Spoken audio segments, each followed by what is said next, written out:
تیری انگلی تھام کے چلتا تھا، تیری محنت سے چلتا تھا۔ میں آج بڑے غصے سے گھر سے چلا آیا، اتنا غصہ تھا کہ غلطی سے بابا جان کے جوتے تک پہن کر نکل گیا کہ میں آج بس گھر چھوڑ دوں گا اور تبھی لوٹوں گا جب بہت بڑا آدمی بن جاؤں گا۔ جب موٹر سائیکل نہیں دلوا سکتے تو کیوں انجینئر بنانے کے خواب دیکھتے ہیں۔ آج میں بابا جان کا پرس بھی اٹھا لایا تھا جسے کسی کو ہاتھ تک نہیں لگانے دیتے تھے۔ مجھے آج پتا چل جائے گا کہ کتنے پیسوں کا حساب کتاب ہے اور کتنا مال چھپا رکھا ہے۔ پھر جیسے ہی میں غصے میں عام راستے سے سڑک پر آ گیا تو مجھے لگا کہ جوتوں میں کچھ چبھ رہا ہے۔ میں نے جب جوتا نکال کر دیکھا تو میری ایڑی سے تھوڑا سا خون رس رہا تھا، جوتے کی کوئی کیل نکلی ہوئی تھی۔ درد تو ہوا پر غصہ بہت تھا اور مجھے جانا ہی تھا گھر چھوڑ کر۔ جیسے ہی کچھ دور چلا تو مجھے پاؤں میں کچھ گیلا گیلا سا معلوم ہوا۔ غور کرنے پر مجھے معلوم ہوا کہ سڑک پر جگہ جگہ پانی پھیلا ہوا ہے۔ پاؤں اٹھا کر دیکھا تو جوتے کی تلی پھٹی ہوئی تھی۔ جیسے تیسے لنگڑا کر بس اسٹاپ تک پہنچا تو معلوم ہوا کہ 1 گھنٹے تک کوئی بس ہی نہیں۔ میں نے اب سوچا کیوں نہ اس پرس کی تلاشی لی جائے۔ جو ہی میں نے پرس کھولا ایک پرچی مجھے دکھائی دی۔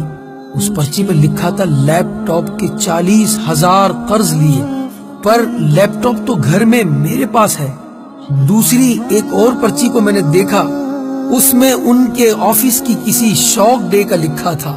انہوں نے شوق ڈے میں یہ تحریر لکھی تھی، اچھے جوتے پہننا، پر ان کے جوتے تو ماں گزشتہ 4 ماہ سے ہر پہلی کو کہتی ہے نئے جوتے لے لو، اور وہ ہر بار یہ کہہ کر ٹال دیتے ہیں ابھی جوتا 6 ماہ اور چل جائے گا۔ میں اب سمجھا کتنا چل جائے گا۔ بالآخر تیسری پرچی میں نے کھول دی، اس پہ لکھا تھا پرانا موٹر سائیکل دیجئے اور ایکسچینج میں نئی موٹر سائیکل لیجئے۔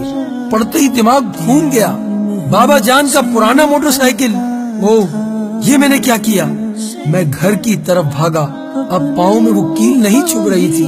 میں گھر پہنچا، نہ بابا جان تھے نہ ان کا موٹر سائیکل۔ میں سمجھ گیا کہ کہاں گئے ہوں گے۔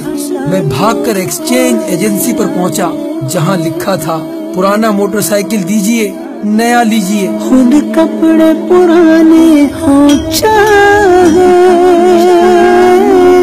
میں نے دیکھا کہ میرے بابا جان اپنا پرانا موٹر سائیکل دے کر مزید قرض اوپر چڑھا کر میرے لیے نیا موٹر سائیکل لینے کی کوشش کر رہے ہیں۔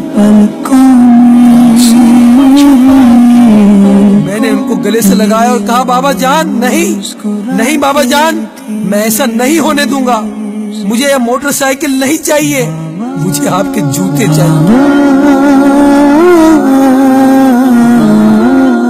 میں اب بڑا آدمی بنوں گا، بہت بڑا۔